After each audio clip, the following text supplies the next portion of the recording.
बोलो सत्यनारायण भगवान जी की जय।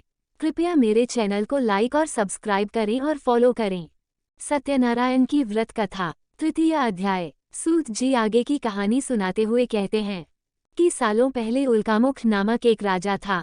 वह बुद्धिमान होने के साथ साथ सत्यवादी और शांत स्वभाव का व्यक्ति था। वो रोजाना मंदिरों में जाकर गरीबों को धन दान करके उनके दुखों को दूर करता था।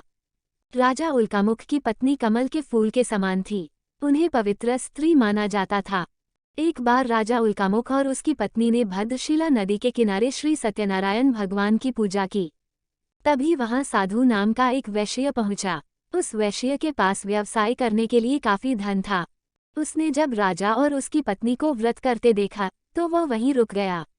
फिर उनसे विनम्रतापूर्वक पूछा, हे महाराज, आप कौन सा व्रत कर रहे हैं? राजा ने जवाब दिया, मैं अपने परिजनों के साथ पुत्र की प्राप्ति के लिए श्री सत्यनारायण भगवान की पूजा कर रहा हूँ। इस पर साधु ने पूछा, क्या आप मुझे भी व्रत करने की विधि बताएंगे? मुझे भी संतान प्राप्ति की इच्छा है। साधु की बात सुनकर राजा ने उसे सत्यनारायण भगवान के पूजा की सारी विधि बताई। इसके बाद साधु अपने घर को ओर निकल पड़ा। घर पहुंचकर साधु ने अपनी पत्नी लीलावती को श्री सत्यनारायण व्रत के बारे में बताया और कहा, मुझे जब संतान की प्राप्ति होगी तो मैं इस व्रत को करूंगा।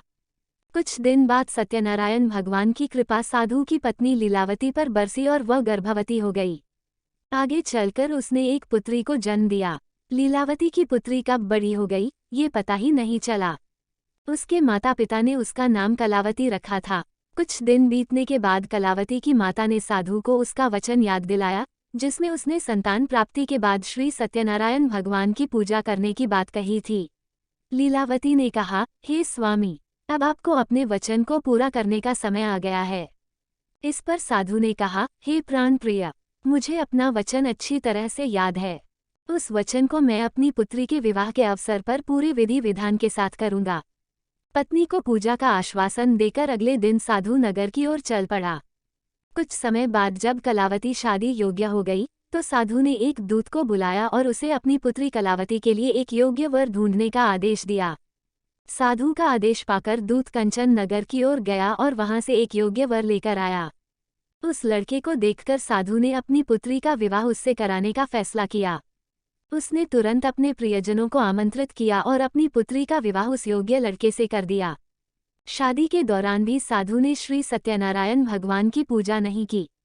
साधु का ये रवैया देखकर श्री सत्यनारायण भगवान गुस्से में आ गए और उन्होंने साधु को अभिशाप दिया कि उसके जीवन से सब सुख समृद्धि दूर हो जाएगी।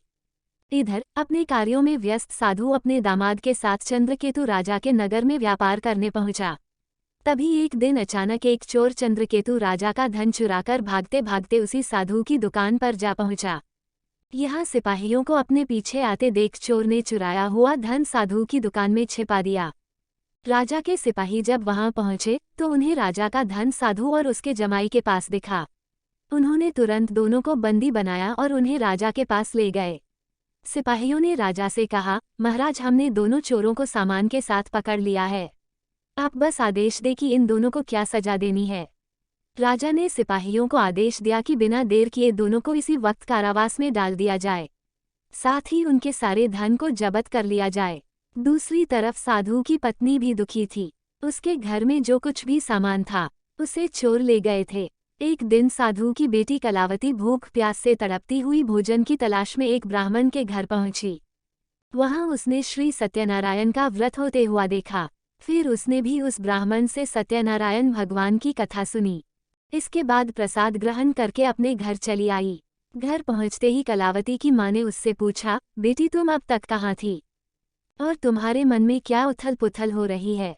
इस पर कलावती ने अपनी मां से कहा, हे माता, मैं अभी अभी एक ब्राह्मण के घर से आ रही हूँ। वहाँ मैंने श्री सत्यनारायण भगवान की कथा सुनी। अपनी पुत्री की बातों को सुनने के बाद लीलावती ने भी सत्यनारायण भगवान की पूजा की तैयारी शुरू कर दी। फिर उसने अपने परिजनों को बुलाया और पूरे विधि विधान के साथ सत्यनारायण भगवान की पूजा की। साथ ही लीलावती ने भगवान से अपने पापों के लिए माफी मांगी और अपने पति और जमाई को रिहा करने की प्रार्थना भी की। लीलावती के इस कार्य से श्री सत्यनारायण भगवान प्रसन्न हुए। उन्होंने राजा चंद्रकेतु को सपने में दर्शन दिए और कहा, हे राजन, तुमने जिसे बंदी बनाकर रखा है उसे तुरंत रिहा कर दो और उसकी धन संपत्ति भी लौटा दो। अगर तुमने ऐसा नहीं किया तो तुम्हें भी मैं धन और संतान के सुख से वंचित कर दूंगा। अगली सुबह राजा ने दरबार में अपने सपने के बारे में बताया और सिपाहियों को दोनों कैदियों को सभा में लाने के लिए कहा। इसके बाद सिपाही साधु और उसके जमाई को लेकर दरबार पहुंचे। यहाँ दोनों ने राजा को प्रणाम किया। इसके बाद राजा ने उनसे कहा, हमें गलतफहमी हो गई थी, अब वो दूर हो गई है, इसलिए हम आप लोगों को पूरे सम्मान और धन दौलत के साथ छोड़ रहे हैं। इतना कहकर सूत जी ने श्री सत्यनारायण कथा का 3रा अध्याय पूरा किया।